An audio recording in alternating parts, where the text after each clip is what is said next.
De novo. Vou acelerar um pouquinho, tá? Porque quase 5 horas de live. Vamos lá. A fotografia seria um fator decisivo na direção artística dos jogos de horror e sobrevivência, devido à natureza estática dos cenários pré-renderizados da época. E esse modelo de jogo perdura até hoje, de forma que as pessoas apelidam novos jogos de estilo Resident antigo, estilo Resident clássico.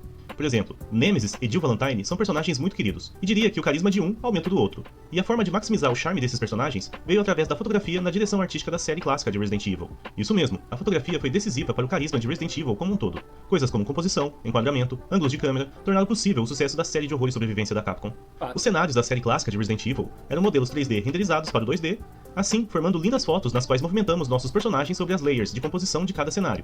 Portanto, o conhecimento de fotografia e enquadramento era mais que necessário para um bom resultado na hora de jogar. De forma resumida, era o nosso boneco 3D andando sobre as linhas de... É muito jogo assim, né? Que tem o cenário pré-renderizado. Muito Final Fantasy era assim também. Vários jogos dessa época.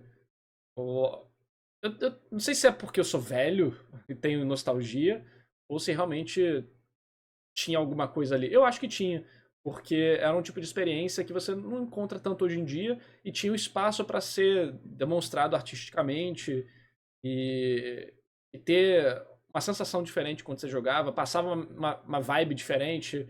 Era outra coisa, né? cenários 2D. E não só Resident Evil, como outras séries também contribuíram para a fotografia no mundo dos jogos. Afinal, toda a técnica aplicada em Resident Evil veio antes em Alone in the Dark e outros jogos de computador. Outro exemplo de série cinematográfica foi Metal Gear Solid, que mostrava que as técnicas usadas no cinema tinham sim espaço no mundo dos videogames, e que poderiam ser aprimoradas graças à interatividade. Foi aí que tudo acabou. Metal Gear Solid 2 acabou-se. Metal Gear Solid 2? É Metal Gear Solid 2 ou só Metal Gear 2? Agora eu não lembro. Metal Gear 2 Solid Snake. Que é uma mentira, né? É uma loucura. Metal Gear Solid 2, é isso mesmo. Que é uma loucura. Eu acho que é um dos melhores jogos, tá? Eu acho o Metal Gear 2 um jogo à frente de seu tempo. Muito à frente de seu tempo. Eu acho esse jogo genial.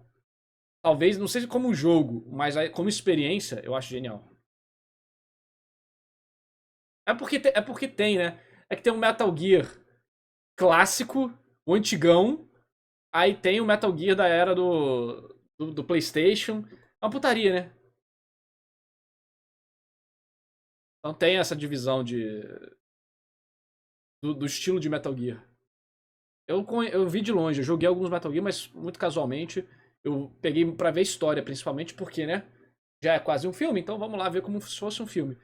Então, pra mim o melhor é o Rising, pois é. Pra mim o melhor é o Metal Gear Rising Revengeance. Muito brabo. Mas foi tudo culpa do Kojima, maldito. Transformou jogos em filmes.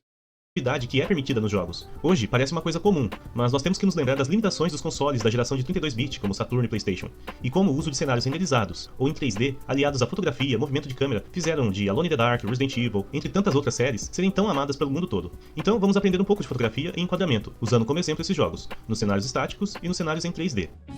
Me chamo Jefferson e você está assistindo a um vídeo do Design nos Games, e nesse episódio vamos falar de fotografia.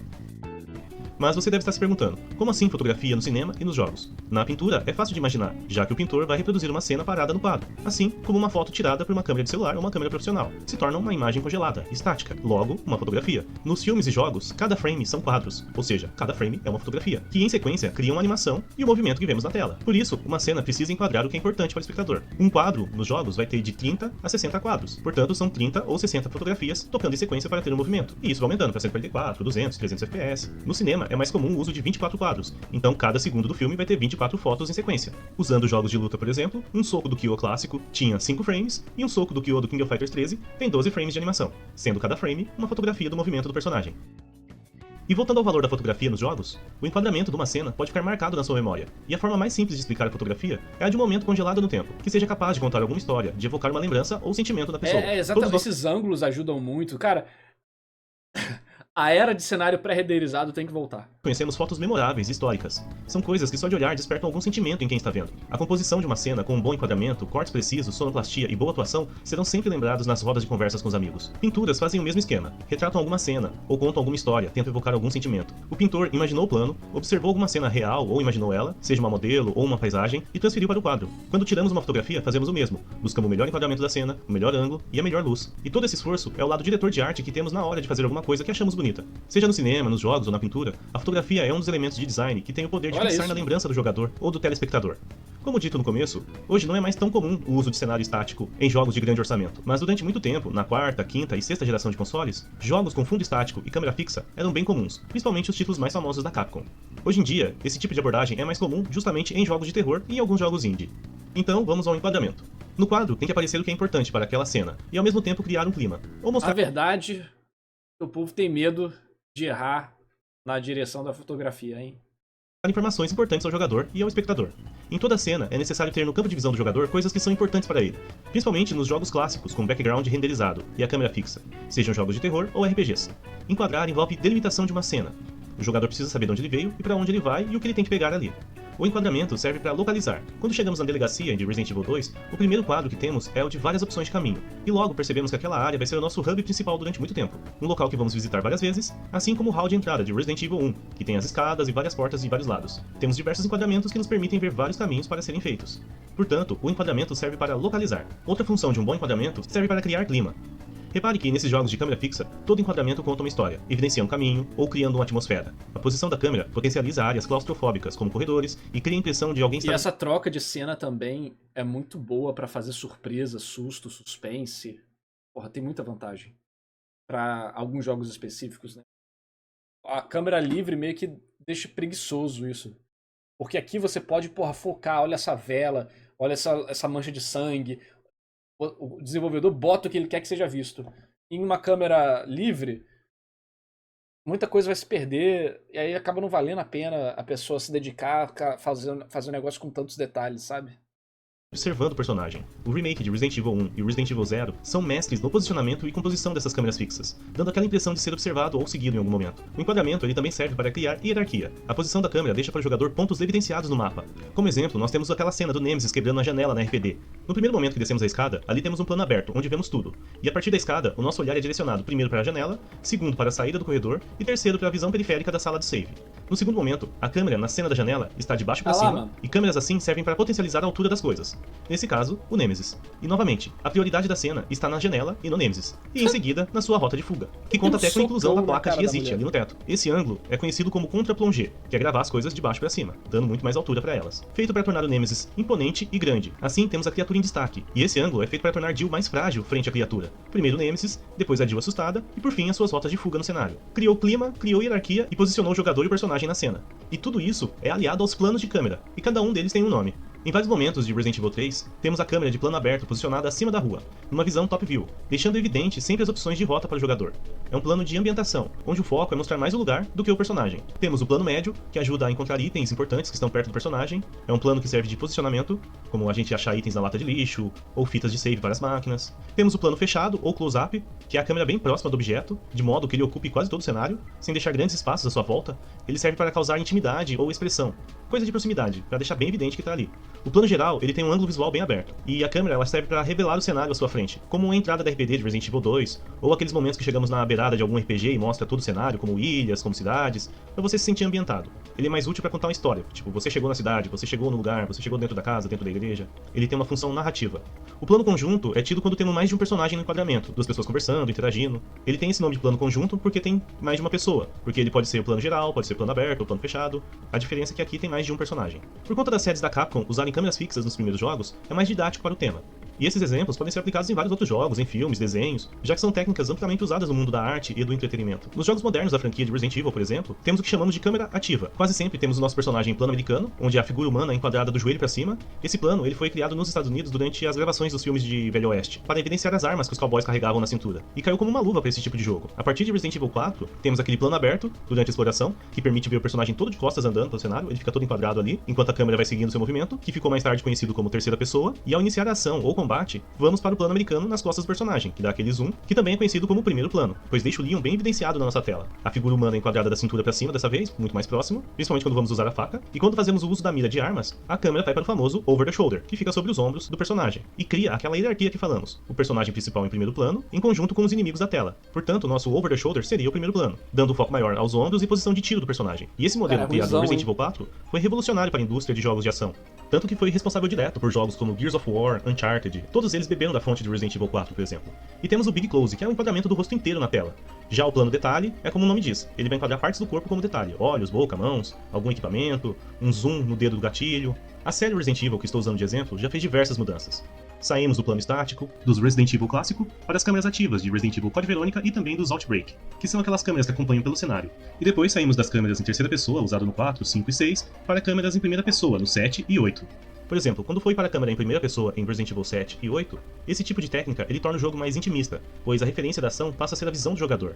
E não ter o personagem na tela causa uma certa insegurança em quem está jogando jogos de terror, pois você nunca tem a visão do que tem nas suas costas. Não saber o que vem atrás da gente torna o jogo mais tenso, principalmente quando estamos explorando. Filmes como A Bruxa de Blair e Cloverfield são exemplos de uso dessa técnica no cinema, fazendo da primeira pessoa uma opção narrativa de câmera. E deu muito certo em Resident Evil 7 e 8, com exceção do personagem principal que não é tão legal assim.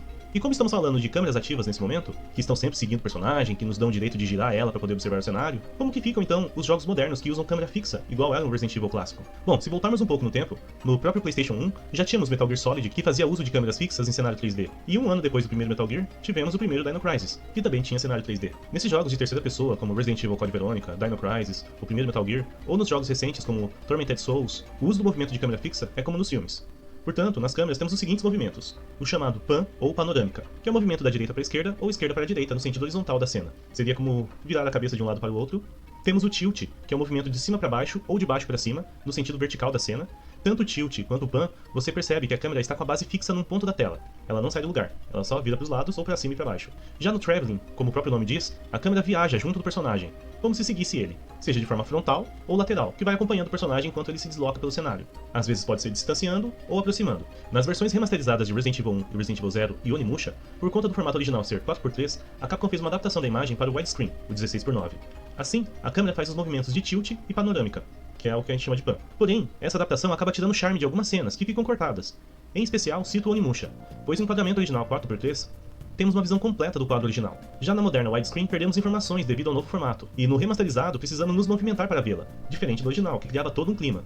E isso se repete no jogo todo, várias cenas acabam tendo a parte de cima e a parte de baixo cortada, pois ela foi esticada para se adaptar aos tempos modernos.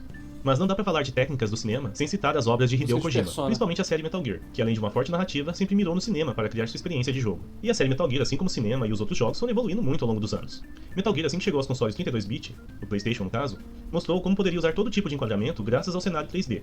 Como o foco do jogo é a furtividade e espionagem, as mudanças constantes de câmera, de terceira, segunda e primeira pessoa, são necessárias ao gameplay, pois mantém o clima e a imersão. Pois, diferente do cenário pré-renderizado de Resident Evil, Snake ele pode interagir com o ambiente, pois é necessário para se esconder e infiltrar-se na base, o que permite ter vários pontos de visão e diferentes formas de abordagem do jogador para passar pelos obstáculos. Em áreas abertas, a câmera ela é ativa, sempre está em traveling, acompanhando Snake. Já em salas menores, ela é fixa, fazendo movimento de tilt ou panorâmica, o famoso pan, sempre posicionada para evidenciar alguma coisa, seja uma câmera de observação ou item para pegarmos. A câmera no teto, ou top view, é justamente para manter aquele feeling dos jogos de MSX. Com o passar do tempo, a equipe de Kojima percebeu que o sistema top view limitava demais o gameplay em diversos momentos, principalmente em corredores ou salas menores, e o jogador ter sempre que trocar a visão para ver o que deveria estar enquadrado na cena é um ponto baixo na série. E não foi à toa que as versões revisadas de Sons of Liberty e Snake Eater começaram a ter mais controle sobre a câmera, coisa que era bem restrita nas versões de lançamento.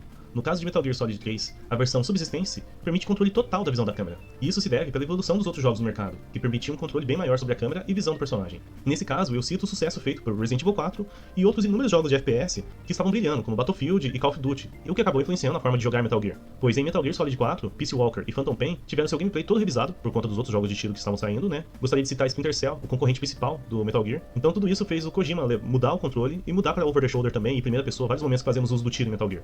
Sendo Metal Gear e Resident Evil uma das séries que mais dá pra perceber a evolução do estilo de câmera, que sair do top view, sair da fixa e ir pra câmera ativa. Então são dois bons exemplos para falar de enquadramento, de câmera e de fotografia. E graças à visão cinematográfica desses desenvolvedores e à interatividade do modelo de câmera mais livre, a indústria do jogo chegou onde estamos. É óbvio que houveram outros jogos que fizeram um forte apelo ao cinema também, lá nos anos 90 e anos 2000. Siphon Filter, Parasite Eve, Alone in the Dark, Onimusha, Shenmue, Metal Gear, Call of Duty, Battlefield e tantos outros jogos, mas aqui eu quis usar mais Metal Gear e os jogos da Capcom para ilustrar o impacto que o bom uso de técnicas do cinema causa nos jogadores. Quero agradecer se viu o vídeo até aqui, espero que tenha sido útil para você. Meu nome é Jefferson e nos vemos no próximo episódio. Esse tipo de até mais, forte abraço. No Brasil não faz tanto sucesso, então vou mandar para vocês aí no chat, quem curtir design nos games, curtir essas partes aí de como que um jogo é criado, das diversas formas que as diferentes matérias se unem para criar a sua experiência, tá aí, dá uma moral para ele, se inscreve. Muy bueno.